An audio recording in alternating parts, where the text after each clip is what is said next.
Ակնհայտ է, որ իրավապահ մարմինները այս ողջ ընտրական գործընթացի ընթացքում առաջին անգամ չէ, որ այսպիսի միջամտություն են, ծայրահեղ միջամտություն են ունենում։ Երկրորդ,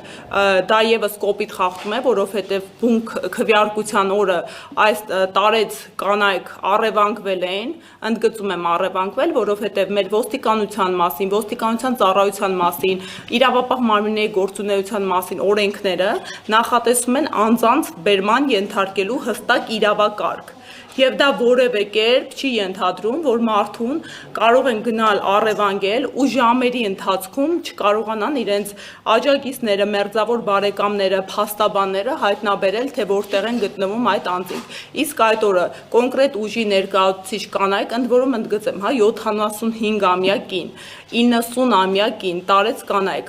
առևանգվել են եւ միայն ժամեր անց հաջողվել էր մարդու իրավունքների պաշտպանի գրասենյակի աշխատակիցների միջնորդությամբ հայտնաբերել նրանց գտնվելու վայրը։ Այնուհետև նրանցից մեկին ազատ էին արձակել, մյուսին տարել էին, ձերբակալել էին ԶԲՎ, եւ մինչ այս պահը դատավարությունը շարունակվում է, բարեբախտաբար կալանքի միջնորդությունը մերժվեց։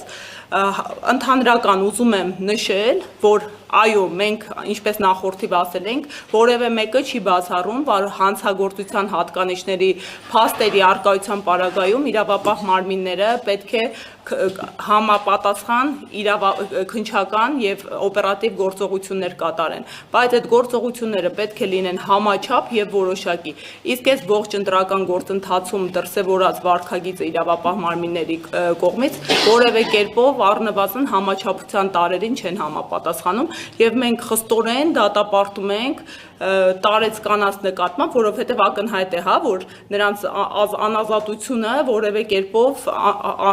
անհրաժեշտություն չէր եւ բաց այդ մենք ինքներս արձանագրել ենք մի շարք դեպքեր բավականին երիտասարդ եւ առույգ իշխող ուժի կողմից քարոզչություն իրականացնող, օրինակ վստահված անձի ընտրական գործընթացի միջամտության դեպք եւ այս դեպքերում բնավ որևէ մեկը չի ձերբակալվել նույնիսկ օրինական ընթացակարգով, հետեւաբար ծայրահեղ անընդունելի եւ ոչ իրավաչափ ենք գնահատում այս գործընթացը։